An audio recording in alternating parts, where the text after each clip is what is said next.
warahmatullahi wabarakatuh. Saya Nadiatul Hero dari Bank dan Lembaga Keuangan Kelas F. Di sini saya akan menjelaskan tentang pasar modal. Pengertian pasar modal.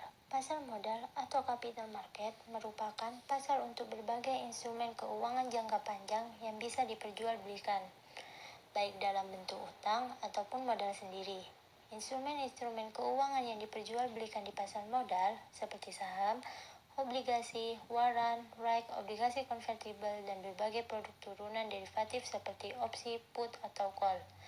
Menurut undang-undang, bursa adalah gedung atau ruangan yang ditetapkan sebagai kantor dan tempat kegiatan perdagangan efek. Sedangkan surat berharga yang dikategorikan efek adalah saham, obligasi serta surat bukti lainnya yang lazim dikenal sebagai efek. Pengertian lain tentang pasar modal adalah pasar yang mempertemukan permintaan dan penawaran uang dalam bentuk surat-surat berharga yang berjangka waktu lebih dari 1 tahun. Dalam pasar modal, surat berharga disebut juga dengan istilah efek. Peranan pasar modal. Pasar modal mempunyai peran penting dalam kegiatan ekonomi secara makro. Pasar modal dapat berperan sebagai alat untuk mengalokasikan sumber daya ekonomi secara optimal. Perusahaan yang memerlukan dana memandang pasar modal sebagai suatu alat untuk memperoleh dana yang lebih menguntungkan jika dibandingkan dengan modal yang diperoleh dari sektor perbankan. Modal yang diperoleh dari pasar modal, selain mudah cara memperolehnya, biaya untuk memperoleh modal tersebut juga relatif lebih murah. Peranan pasar modal pada suatu negara adalah sebagai berikut. 1. Sebagai fasilitas dalam melakukan interaksi antara pembeli dan penjual untuk menentukan harga saham atau surat berharga yang diperjualbelikan. 2. Pasar modal memberikan kesempatan kepada investor untuk memperoleh hasil return yang diharapkan. 3. Pasar modal memberi kesempatan kepada investor untuk menjual kembali saham yang dimilikinya atau surat berharga lainnya. 4. Pasar modal menciptakan kesempatan kepada masyarakat untuk berpartisipasi dalam perkembangan suatu perekonomian. 5. Pasar modal mengurangi biaya informasi dan transaksi surat berharga. Pasar modal itu dibagi menjadi 3. 1. Peranan pasar modal dalam pembangunan. 2. Peranan pasar modal sebagai sumber pembiayaan. 3. Peranan pasar modal sebagai sarana pemerataan. Peranan pasar modal dalam pembangunan yaitu meningkatkan partisipasi masyarakat dalam kegiatan usaha, memobilisasi dana masyarakat yang akan saling menunjang dengan pengembangan kegiatan usaha yang memerlukan dana, menyatakan pendapat masyarakat dari hasil pembangunan tersebut, menyebutkan pengelolaan perusahaan sesuai dengan asas-asas keterbukaan perusahaan. Pasar modal memberikan peran besar bagi perekonomian suatu negara karena memberikan 2 fungsi. Yang pertama, fungsi ekonomi. Pasar modal dikatakan memiliki fungsi ekonomi karena pasar modal menyediakan fasilitas atau wahana yang mempertemukan 2 kepentingan, yaitu pihak yang memiliki kelebihan dana atau investor dan pihak yang memerlukan dana atau insur. Lalu ada pula fungsi keuangan. Pasar modal dikatakan memiliki fungsi keuangan karena pasar modal memberikan kemungkinan dan kesempatan memperoleh imbalan atau return bagi pemilik dana sesuai dengan karakteristik investasi yang dipilih. Pasar modal merupakan salah satu bagian dari pasar keuangan finansial market. Di samping pasar uang money market, yang sangat penting peranannya bagi pembangunan nasional pada umumnya dan bagi pengembangan dunia usaha pada khususnya, sebagai salah satu alternatif sumber pembiayaan eksternal oleh perusahaan. Di lain pihak, dari sisi pemodal atau investor, pasar modal sebagai salah satu sarana investasi yang dapat bermanfaat untuk meningkatkan nilai tambah terhadap dana yang dimilikinya. Pernyataan di atas termasuk peranan pasar modal sebagai sumber pembiayaan. Pasar modal sebagai sarana pemerataan. Secara makroekonomi mempunyai banyak fungsi sebagai sarana pemerataan pendapatan. Masyarakat dapat menikmati keuntungan dari perusahaan walaupun mereka bukan pendiri atau pengelola, yaitu dengan membeli saham perusahaan tersebut, sehingga keuntungan perusahaan dapat dinikmati masyarakat umum dengan bantuan pasar modal. Bagi perusahaan, pasar modal juga memberikan keuntungan besar, yaitu untuk mengembangkan usahanya atau ekspansi dengan menggunakan dana dari hasil penjualan saham di pasar ini. tanpa harus hutang ke bank yang bunganya cukup besar dengan syarat yang rumit. Pasar ini juga sebagai leading indikator perekonomian suatu negara. Jika kondisinya baik atau berkembang, maka ekonomi suatu negara tersebut juga akan baik atau tidak berlaku mutlak. Beberapa lembaga penunjang pasar modal, yaitu Biro Administrasi Efek atau BAE, yaitu merupakan pihak yang berdasarkan kontrak dengan emiten melakukan pencatatan kepemilikan efek dan pembagian hak yang berkaitan dengan efek. Lalu ada bank kustodian, merupakan pihak yang memberikan jasa penitipan kolektif dan harta lainnya yang berkaitan dengan efek serta jasa lain, termasuk menerima dividen, bunga, dan hak-hak lain. Menyelesaikan transaksi efek mewakili pemegang rekening yang menjadi nasabahnya.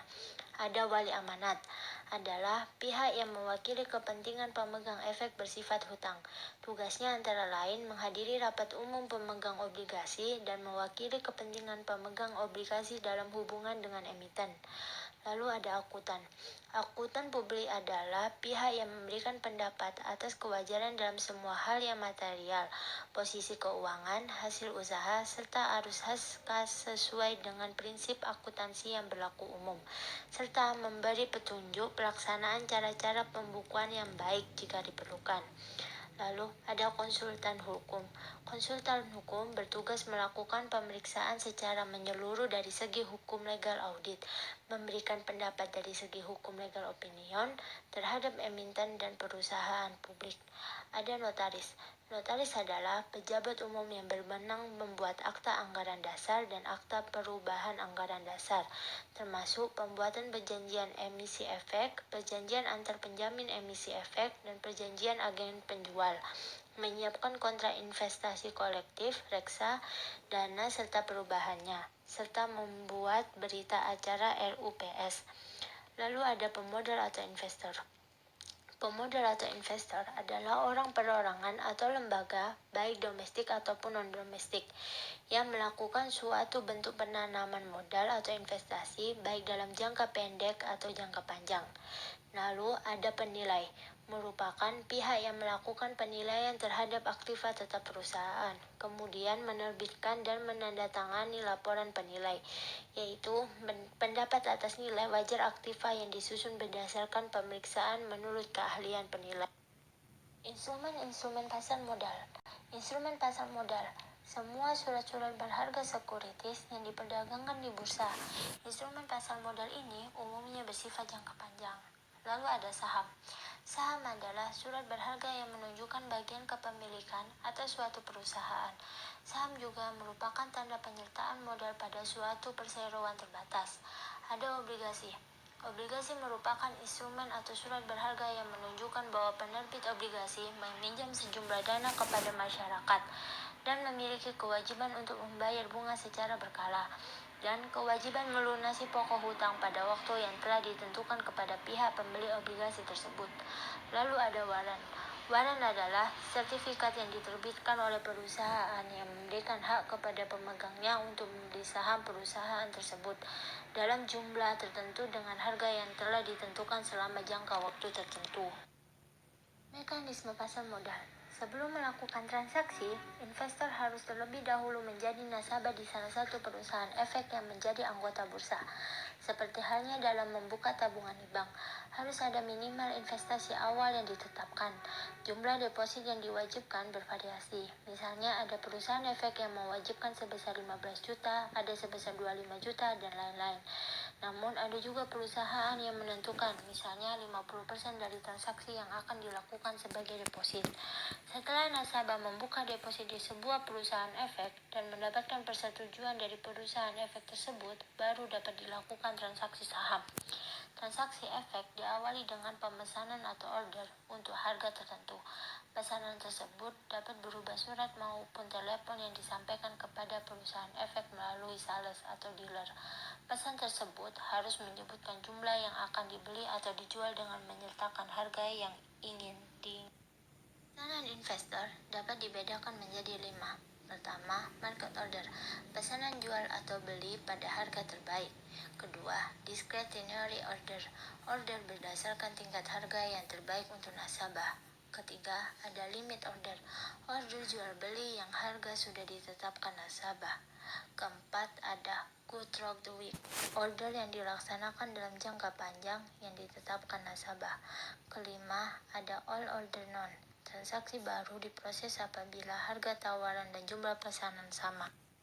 Keuntungan dan manfaat dari pasar modal. Keuntungan dari pasar modal adalah menyediakan sumber pembiayaan jangka panjang untuk dunia usaha, sarana untuk mengalokasikan sumber dana secara optimal bagi investor, dan memungkinkan adanya upaya diversifikasi. Manfaat pasar modal adalah manfaat bagi investor, memperoleh dividen bagi pemegang saham, memperoleh capital gain jika ada kenaikan harga saham, memperoleh bunga bagi pemegang obligasi, mempunyai hak suara dalam RUPS, dan dapat dengan mudah mengganti instrumen investasi.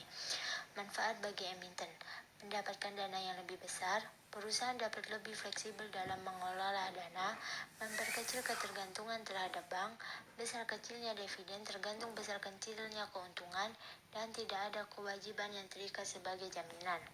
Manfaat bagi pemerintah, membantu pemerintah dalam mendorong perkembangan pembangunan, membantu pemerintah dalam mendorong kegiatan investasi, dan membantu pemerintah dalam menciptakan kesempatan kerja. Risiko dan kelemahan pasar modal. Risiko dari pasar modal adalah risiko daya beli. Daya beli berkaitan dengan kemungkinan terjadinya inflasi yang menyebabkan nilai real pendapatan akan lebih kecil. Risiko bisnis. Menurunnya kemampuan perusahaan memperoleh laba menyebabkan menurunnya kemampuan emiten membayar bunga atau dividen. Risiko tingkat bunga. Tingkat bunga yang naik biasanya akan menyebabkan nilai saham cenderung turun. Risiko likuiditas, kemampuan surat berharga untuk dapat segera diperjualbelikan. Kelemahan dari pasar modal adalah mekanisme pasar modal yang cukup rumit menyulitkan pihak-pihak tertentu yang akan terlibat di dalamnya. Saham pasar modal bersifat spekulatif sehingga dapat merugikan pihak tertentu. Jika kurs tidak stabil, maka harga saham ikut terpengaruh. Cukup sekian dan terima kasih. Wassalamualaikum warahmatullahi wabarakatuh.